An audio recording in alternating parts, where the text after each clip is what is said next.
Welcome to Brainish English Stories. At lunch the next day, we had tasty pies, crayfish, and mutton cutlets. While we were eating, Nicanor, the cook, came to ask what the visitors would like for dinner. He was a man of average height, with a round face and small eyes. He was clean-shaven, but it looked like he hadn't shaved his mustache properly. Alahan told us that Pelagia, a beautiful woman, was in love with this cook. However, she didn't want to marry him because he drank a lot and was violent. Instead, she was willing to live with him without getting married. Nicanor, being very religious, insisted on marrying her and wouldn't accept anything else. When he was drunk, he would mistreat and even hit her. Whenever he got drunk, she would hide upstairs and cry. On such occasions, Alahan and the servants stayed in the house to be ready to defend her if necessary. We started talking about love. How love starts, said Alahan. Why Pelagia doesn't love someone more like herself in character and appearance, and why she fell in love with Nicanor, even though he's not handsome. We all call him the Snout. How much personal happiness matters in love. All of this is known. Everyone can have their own opinion about it. The only thing that's certain about love is that it's a great mystery. Everything else that has been written or said about love is just asking questions that haven't been answered. The explanation that seems to fit one situation doesn't work for others. In my opinion, the best thing would be to explain each case individually without trying to make generalizations. We should treat each case differently, like doctors do. Absolutely true, Birkin agreed.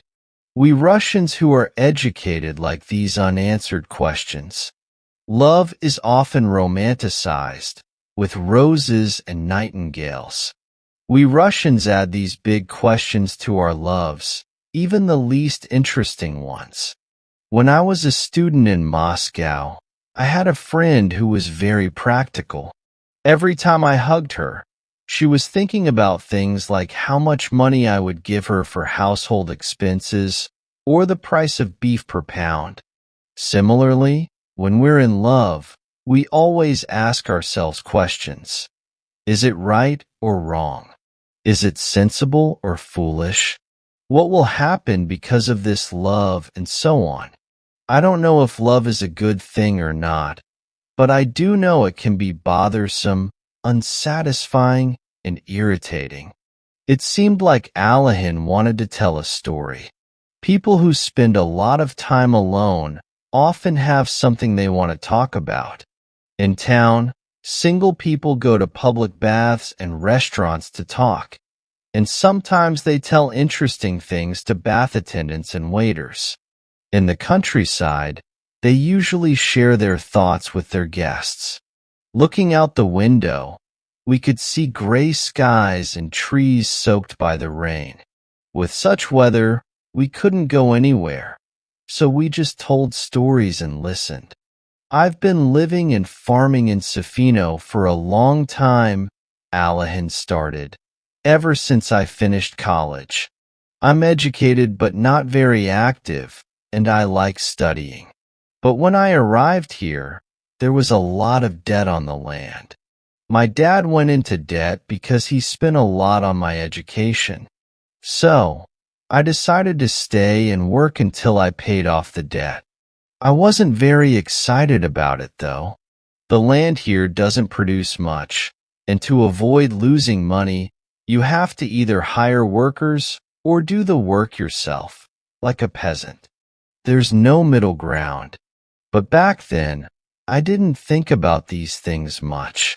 I worked hard, gathering all the villagers to help.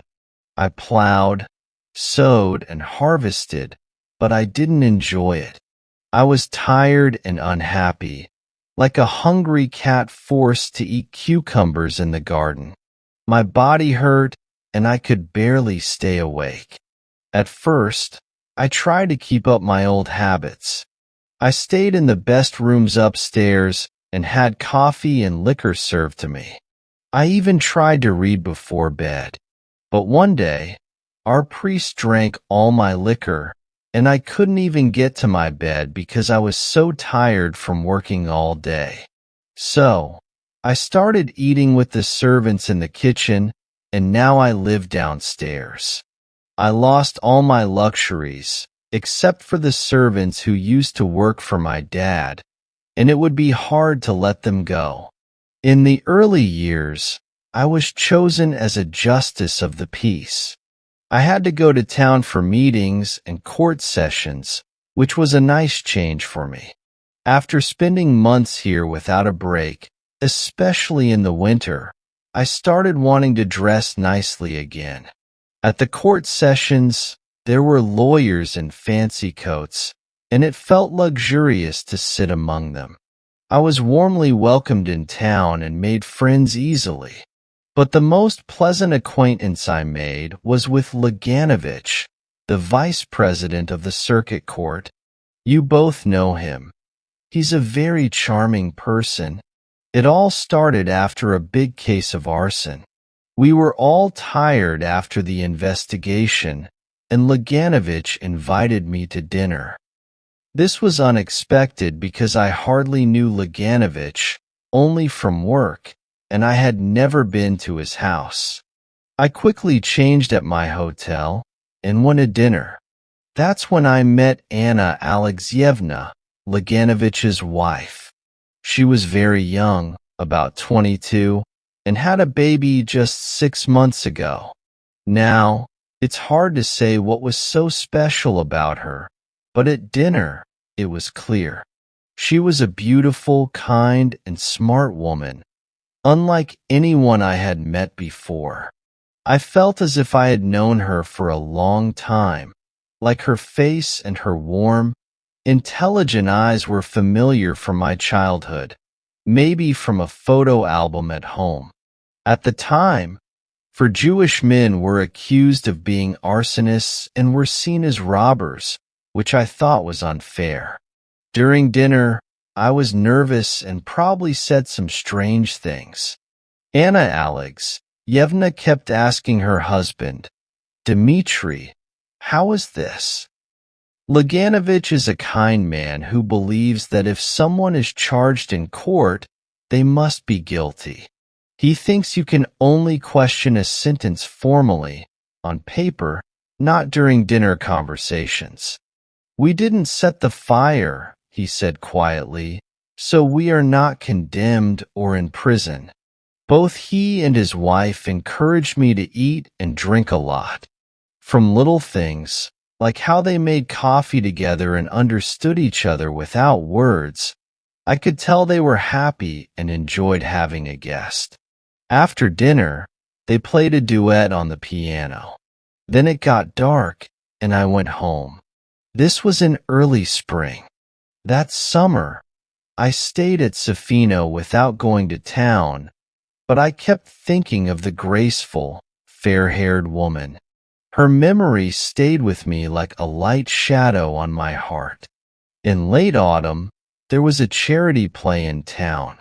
I was invited to the governor's box during the intermission. When I looked, there was Anna Alexeyevna, sitting next to the governor's wife. Again, I felt the same strong impression of her beauty and kind eyes, and the same feeling of familiarity. We sat next to each other, and then went to the foyer. "You've lost weight," she said. "Have you been sick?" "Yes, I've had rheumatism in my shoulder, and in rainy weather, I can't sleep." "You seem sad. In the spring, when you came to dinner, you were younger and more confident. You were full of energy and talked a lot. You were very interesting, and I must admit, I was a little taken by you. For some reason, I often thought of you during the summer, and when I was getting ready for the theater today, I thought I would see you." And she laughed. "But you seem sad today," she repeated. "It makes you look older." The next day, I had lunch at the Laganoviches'. After lunch, they drove to their summer villa to prepare it for winter, and I went with them. I stayed with them until midnight, drinking tea in their cozy home, while the fire crackled and the young mother checked on her baby girl to see if she was asleep. After that, every time I visited town, I always went to see the Laganoviches.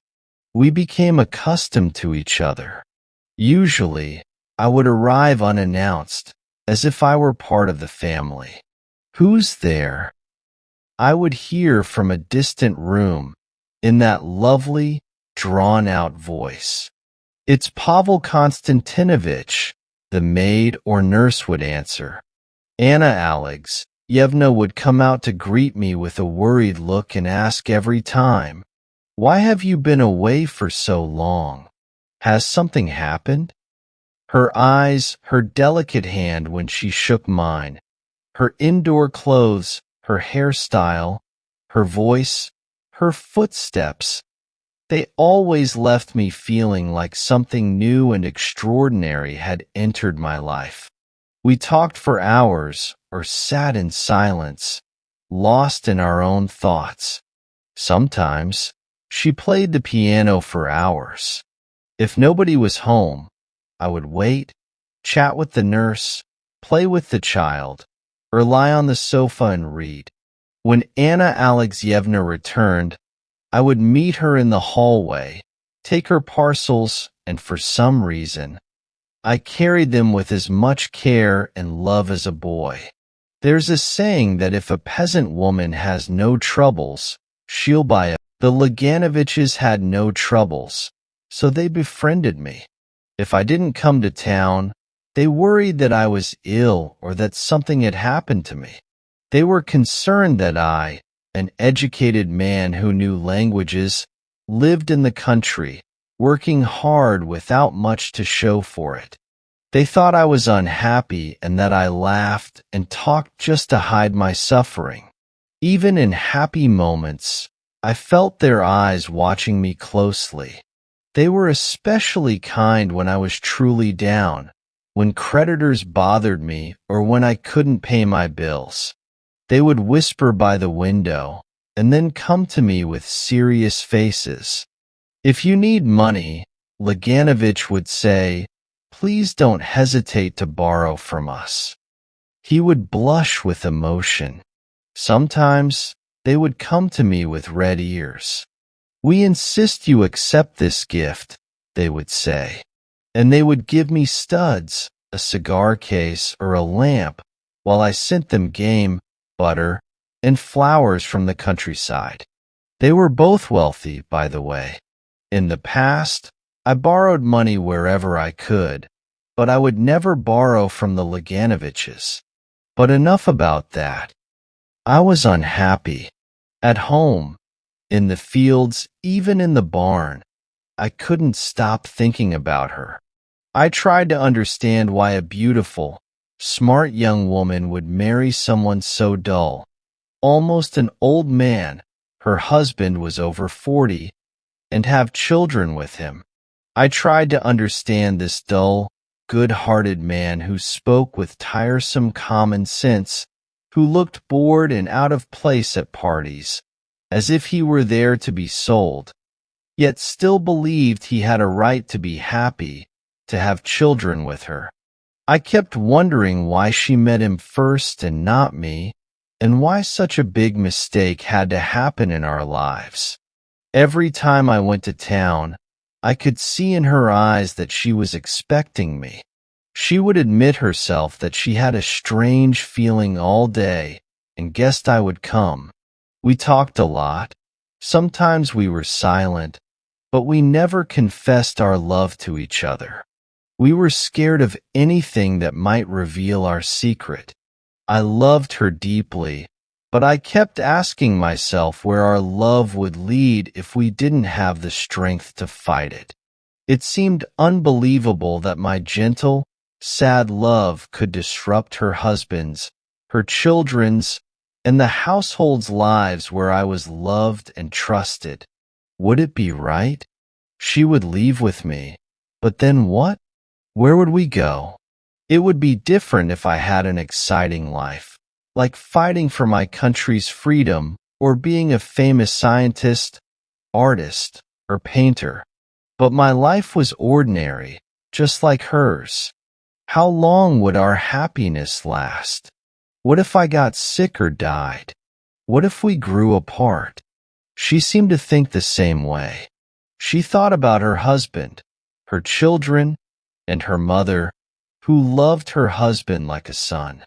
If she followed her feelings, she'd have to lie or tell the truth, both equally terrible and inconvenient. She wondered if her love would make me happy. Would she make my already hard life even harder? She thought she wasn't young enough for me, not hard-working or energetic enough to start a new life. She often told her husband that I should marry a smart, capable girl who could help me manage a household, saying it would be hard to find such a girl in town. Years passed by. Anna Alexeyevna now had 2 children. Whenever I visited the Laganoviches, the servants greeted me warmly. The children called out happily that Uncle Pavel Konstantinovich had come and hugged me. Everyone thought I was happy too. They saw me as a noble person. Grown-ups and children felt that when I was around, their lives became better and more beautiful. Anna Alexeyevna and I went to the theater together, walking side by side, our shoulders touching. I would take the opera glasses from her without a word, feeling that she was mine, that we couldn't live without each other. But when we left the theater, we always said goodbye like strangers. People in town might have been talking about us, but none of it was true.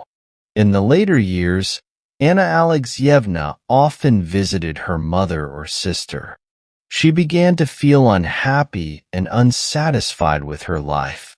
Sometimes, she didn't even want to see her husband or children. She started treatment for her depression. We were silent around others, and she seemed irritated with me. Whatever I said, she disagreed. If I dropped something, she'd say coldly, "Congratulations." If I forgot the opera glasses, she'd say, "I knew you would forget." Luckily or unluckily, everything in life comes to an end eventually. The time to part came when Laganovich was appointed president in a western province. They had to sell their belongings, horses, and their summer villa.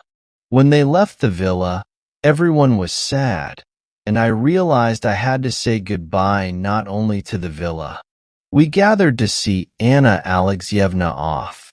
When she said goodbye to her husband and children, and only a minute was left before the train departed, I ran into her compartment to put a basket on the rack. Our eyes met, and we both broke down. I held her. She cried, and I confessed my love for her. In that moment, all the barriers between us seemed unnecessary and petty. I understood that love should be guided by what's most important, not by trivial things. I kissed her for the last time, pressed her hand, and parted forever.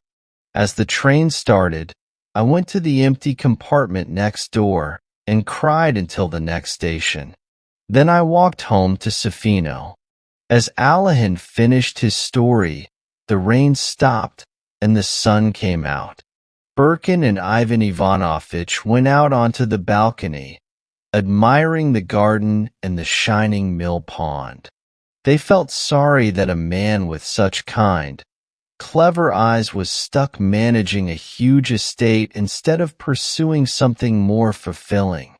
They imagined Anna Alexeyevna's sorrowful face when Alahin said goodbye to her in the railway carriage, and they remembered her beauty from when they had met her in town.